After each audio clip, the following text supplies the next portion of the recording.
Paul has 4 children: his eldest daughter, Jamani, his eldest son, Ajari, his second son, Frank, and his third son, Denny. Today, I would like to share the story of his third child, Frank.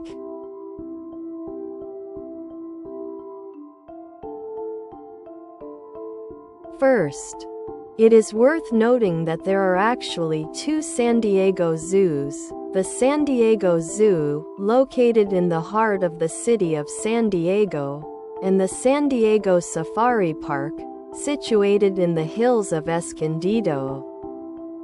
Frank was born at the San Diego Zoo on September 4, 2008. His father is Paul Don, and his mother is Azizi. Azizi is the daughter of Alvila, the very first gorilla born in San Diego. When Azizi gave birth to Frank, she was 11 years old, and it was her first time giving birth. Since Azizi herself had been raised on a bottle by human caregivers, she lacked the experience to properly care for Frank when he was born. However, his older half-sister, Jamani, who was 2 years his senior, took an interest in baby Frank and immediately embraced him.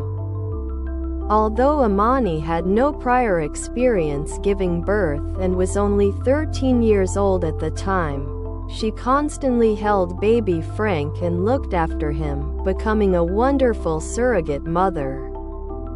It is truly remarkable that Jamani, who possessed neither birthing nor parenting experience, stepped up to become Frank's surrogate mother. It is clear that Jamani adores babies and possesses strong maternal instincts. Since Jamani was unable to nurse Frank, he was raised by the zookeepers, who fed him milk from a bottle. The routine involved the keepers calling for Jamani, who would then bring the baby to them. The keepers would feed Frank his milk via bottle, and then return him to Jamani. In this manner, Frank grew up as a bottle-fed baby.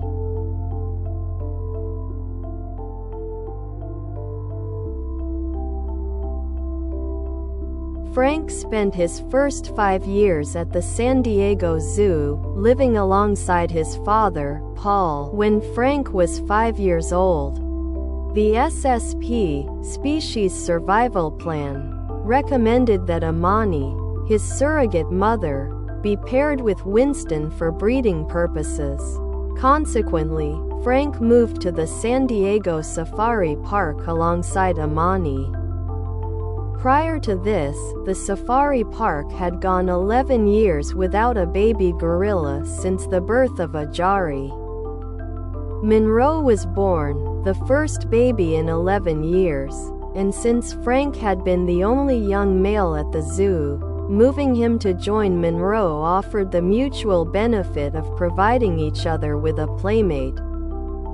Thus, the decision was made to transfer Frank.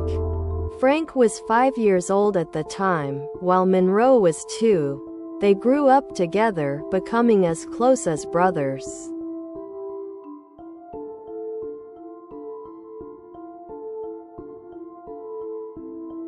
San Diego has been home to a lineage of 5 family silverbacks throughout its history. The first was Albert. Trib was adopted by Albert and raised under his care. When the safari park opened in 1972, Trib transferred from the San Diego Zoo to become the safari park's first family silverback. At the zoo, the role was subsequently filled by a male who arrived from the UK. At the safari park, Winston, whom Trib had accepted into his family, succeeded Trib to become the safari park's second family silverback. Paul, Trib's son, who had served as the family silverback at the zoo for many years, eventually returned to his original home at the safari park, where he became the new family silverback. Of this entire lineage of silverbacks, Frank is the only one who carries the bloodline of every single one of them, with the sole exception of Winston.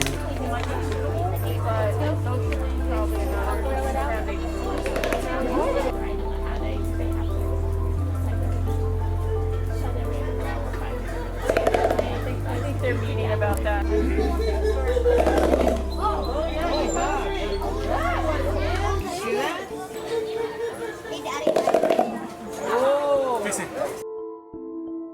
Frank stands alone in this regard.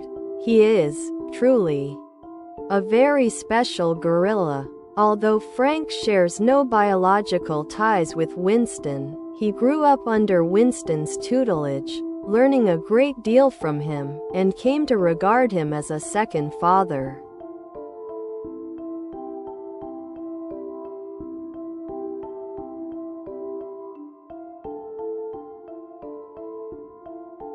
Due to Paul's sudden passing, both the zoo and the safari park are currently without a resident silverback.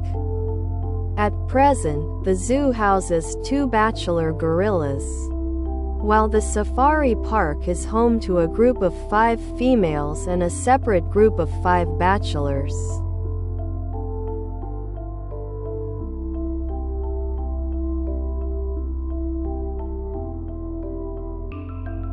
In my observation, I believe that among the siblings, Frank most closely resembles his father, Paul, both in personality and physique.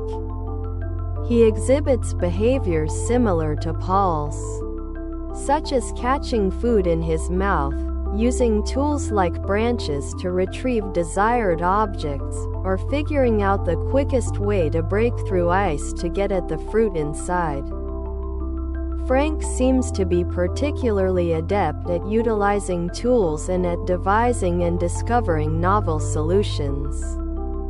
Monroe, on the other hand, is cautious and highly vigilant whenever something new arises. He typically learns by observing what Frank does and then mimicking him. In Monroe's case, he possesses excellent communication skills and a remarkable ability to grasp what others are trying to convey. He readily understands the keeper's instructions and is highly cooperative during health checks, for instance, immediately responding to cues to open his mouth or to turn around and present his back. Frank, however, is slower to interpret the keeper's signals. It takes him a while to comprehend cues, such as a request to turn around and show his back. Both are exceptionally intelligent, yet they possess distinct traits, much like the difference between a mathematically oriented mind and a linguistically oriented one.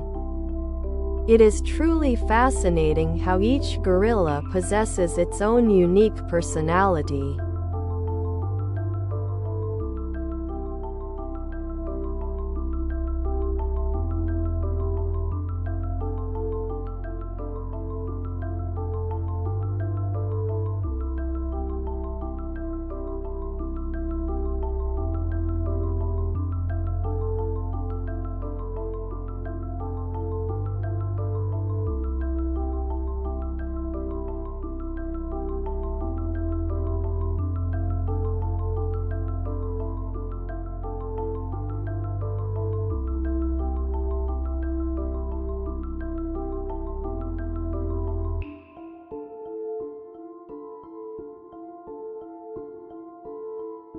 I think Frank's personality and build are very similar to Paul's, but I feel his face is the spitting image of his grandfather, Trib.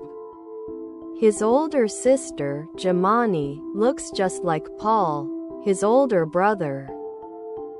Ajari seems to be a 50-50 mix of Paul and Ion, and I think Denny resembles their mother, Jessica.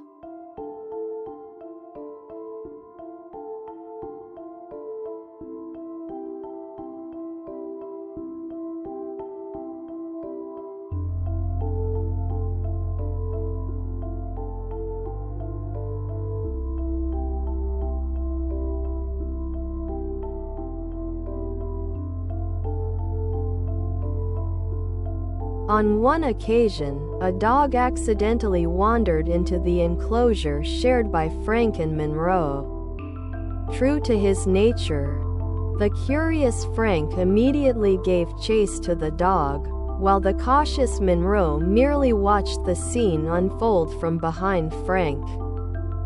This incident perfectly illustrates the distinct personalities of the two brothers.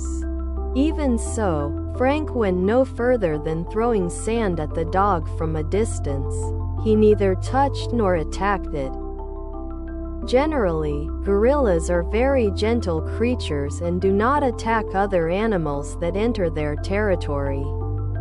I have never witnessed a gorilla attack any of the ducks, crows, or squirrels that have wandered into their enclosure. With that in mind, Harambe's act of touching a human child was an extremely rare occurrence, one that I believe was heavily influenced by his specific upbringing. I would like to save that story for another occasion.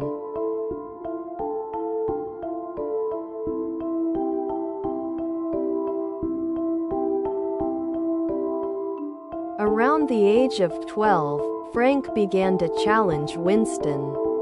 This is perfectly normal behavior for a teenage gorilla. In the US, young gorillas typically leave their parents' side around the age of 8 to 12 and join a bachelor group. Gorillas are incredibly fragile creatures, so much so that they can actually die from loneliness.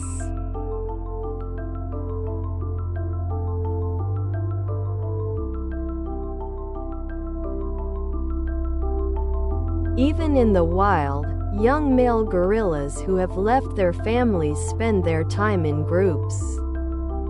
They live alongside their peers, waiting until they are ready to find a mate, as they navigate the process of growing into adulthood.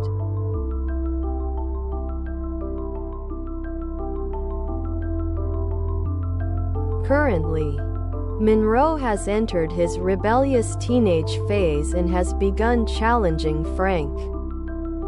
Frank not only handles these challenges from Monroe with grace but also successfully manages the 3 new young males who recently joined the group from the Bronx, proving himself to be an excellent leader. Although we cannot visit Frank in person right now, we are eagerly looking forward to the day we can see him again. Personally, I truly hope that Frank will eventually become the resident family silverback here in San Diego.